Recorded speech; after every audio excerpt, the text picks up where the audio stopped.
ಸದರಿ ಪೌರ ಕಾರ್ಮಿಕರ ವಿಶೇಷ ನೇಮಕಾತಿ ನಿಯಮಗಳ ಅಡಿಯಲ್ಲಿ ಭರ್ತಿ ಮಾಡಲು ಕಾಲಮಿತಿಯಲ್ಲಿ ಕ್ರಮ ವಹಿಸುವಂತೆ ಕೋರಲಾಗಿತ್ತು.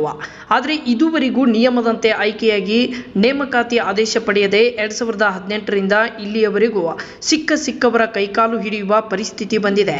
ಅತ್ಯಂತ ಕಷ್ಟದ ದಿನಗಳನ್ನು ಎದುರಿಸುತ್ತಾ ನಗರದ ಸ್ವಚ್ಛತೆಯಲ್ಲಿ ತೊಡಗಿರುವ ಆಯ್ಕೆಯಾದ 132 ಜನ ಪೌರ ಕಾರ್ಮಿಕರಲ್ಲಿ ಕೆಲವರು ಮರಣ ಹೊಂದಿದ್ದಾರೆ.